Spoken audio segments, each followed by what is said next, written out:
शुभ संध्याकाळ, रामकृष्ण हरी. तर आजचा व्हिडिओ असाच टाकायचा होता का काल परवाच्या दिवशी मी काल तर काही व्हिडिओ टाकले नाही, काल शॉर्टच टाकले थोडेसे. तर परवाच्या दिवशी मी एक बहीण भावाचा व्हिडिओ टाकला होता. तर त्याच्यामध्ये खूप काही काही बहिणींनी खूप आक्रोश केला, खूप त्यांना जीवाला खूप त्यांचा त्रास झाला. खरंच त्यामुळे खरी एकदम सत्य घटना आहे बाई. आजकाल अशाच करू राहिल्या भाऊजाया, भावांचं पण ऐकती नाही, भावांना पण त्रास द्या. तर अशा बऱ्याचशा महिला त्रास द्या बा. असं त्या काही महिलांचं मला लाईव्हवर पण खूप कमेंट आल्या, ताई तुम्ही जे व्हिडिओ टाकला तो एकदम सत्य टाकला, आजच्याच एकदम सत्य घटनेवर टाकला, खरंच एकदम खरी परिस्थिती बा त्या व्हिडिओची. तर असं खूप असं घेण्यासारखं बा टाकलं तुम्ही.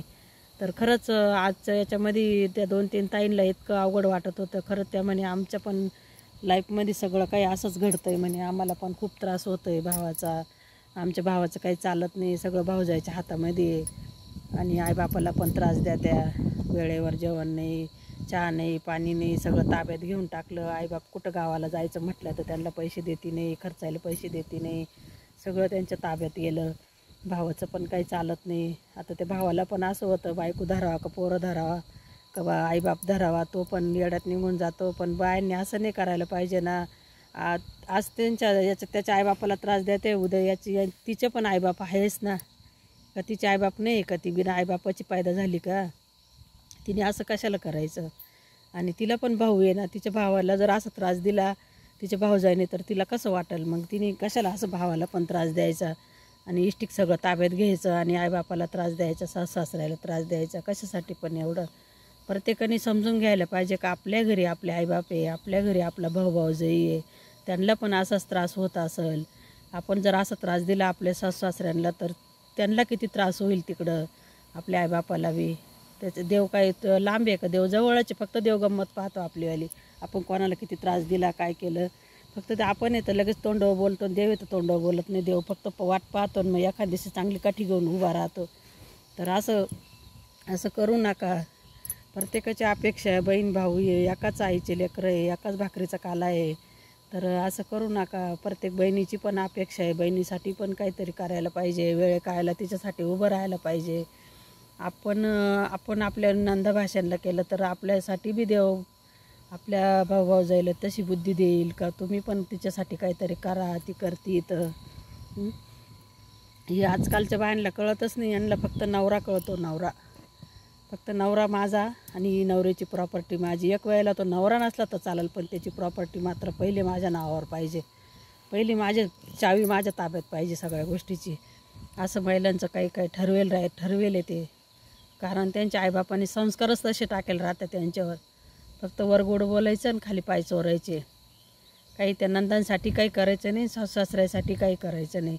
फक्त माझी प्रॉपर्टी, नवरा माझा, नवऱ्याने बी माझ्या मुठीत राहिला तर तो नवरा माझा, नाही तर तो नवरा बी माझा नाही, तो बी तिकडं तेल लाईत जाऊ द्या, एवढ्यापर्यंत त्यांची तयारी राहते. फक्त चावी माझ्या ताब्यात पाहिजे, असं आताच्या बायांचं आहे. तर असं करायला नाही पाहिजे. प्रत्येकाच्या मागं सोयी मागं द्वारा आहेच. प्रत्येकाचा विचार करायला पाहिजे का आपल्या आईबापाचे आपण जे दुसऱ्यांचे हाल केले ते आपल्या आईबापाचे पण हाल होतील. तर असं करायला नाही पाहिजे आपण. प्रत्येक बहिणीची अपेक्षा आहे, बहिणीसाठी वेळ काढायला उभं राहायला पाहिजे. आपल्या आईबापांनी बहिणीचं लग्न करून दिलं म्हणून काय तिचं सगळं सोडून दिलं का? तिचं काहीच हक्क राहिला नाही का? तिचा खूप हक्क आहे. आता सरकारने असा नियम काढला आहे का तिचा भरभरीनं वाटा उभा आहे, तरी पण बाया घाबरती नाही. तरी बाया नुसत्या टुरू करत्या, नुसतं माझी प्रॉपर्टी. अगं बाई, का तुझी काय प्रॉपर्टी? अगं तिचा पण हिस्सा आहे, तिचा पण वाटा आहे त्याच्यामध्ये, पण ती मर्जीला मरती, ती वाटा नाही मागत म्हणून तू काय त्याचा फायदा घेते का? तू त्याचं द्यायला पाहिजे ना तिला, वेळेच्या वेळेला सगळं काय गोष्टी आहे तिनं ना मागताना द्यायला पाहिजे, माहिती का? ना मागताना द्यायला पाहिजे तिचं, कारण तिचा हिस्सा आहे, तिच्या पण बापाची कमाई आहे. काय तू काय कमायला गेली तिकडं वर्किंगच्या कामाला गेली आणि एवढं कमवून ठेवलं आणि मग तुझं माझी प्रॉपर्टी करते. तू बी तर आयत्या पिठावरच येऊन रेषा उडीती ना बाई. म्हणे माझी प्रॉपर्टी, मी कमवलं. काय कमवलं तू काय वर्किनीच्या कामाला जाऊन जमिनी घेतल्या का प्रॉपर्टी कमवली? तू आयत्या पिठावर तिच्या आईबापाचे इष्टिकेवरच येऊन बसेल ना. हेच तर कळत नाही बायांना. बायांनीच तर माझं माझं माझं माझी प्रॉपर्टी, माझा नवरा माझा नवरा. अगं नवरा कुठून आला? हा नवरा बी तर त्या आईबापानेच जन्माला दिला. मग त्या आईबापाला नको का? आईबापासाठी पण त्या नवऱ्याला काही करू द्या ना. त्याच्यासाठी बी त्याला 2 घास प्रेमाने खाऊ घालू द्या ना त्या आईबापाला. दसकन फसकन कसं करायचं, कसं घालायचं, आणि आपण इकडं कोपऱ्याला बसून जेवायचं. असं चालतं का? अशा आजकालच्या बाया आहे. त्यांना सासरे नको आहे, नंदा नको आहे, देर नको आहे. फक्त नवरा आणि बायको, फक्त त्याचं कुटुंब लागतं. कारण तो नवरावरून आबळातून पडेल राहतो ना. तो काही आईबापाकडून जन्माला ते आईबापाने त्यासाठी काही तस्ती घेतलेलं राहत नाही, काही आळणी खरट खाल्लेलं राहत नाही. तो फक्त वरून डायरेक्ट पडेल राहतो तिच्यासाठी. असं आहे बायांचं काम, आताच्या आजकालच्या बायांचं. अशा अरे काही काही सुनाता अशा डेंजर आहे. अशा पाहतीसुद्धा नाही, सासऱ्याकडं बोलतीसुद्धा नाही, असे तिरप्या नजरेने पाहत्या. आपण जर म्हणजे काय काय अशा म्हाताऱ्या बाया मागं जर आरवळ देत राहिल्या ना, तर त्या पुढं चाला त्या घोकारासुद्धा देते नाही. वाटलं तर पोराला सांगतील काय म्हणती पायबाई ती बाहेर बडबड करू राहिली. त्या नाताला बाहेर पाठवतील, पण ती स्वतःहून म्हणणार नाही का तुम्ही मला का आवाज देताय, काय म्हणते. कधीच नाही. इतक्या रगेल राहत्या काही काही बाया, इतक्या रगेल राहत्या. असं आहे. पण त्यांना म्हणा बाया हो, तुमचे पण आईबापाला तसेच दिवस येतील. तुमचे आईबाप काही तांबे पितळाचं लावून नाही आलेले थगट, त्यांना पण तेच दिवस येतील. त्यांना पण सुना मुलं आल्यावर त्यांचे पण तेच दिवस राहतील, एवढं लक्षात ठेवा.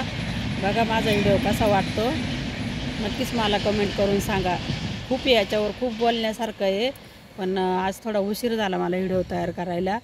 तर करा कमेंट मला कसा वाटतो व्हिडिओ माझा आला. रामकृष्ण.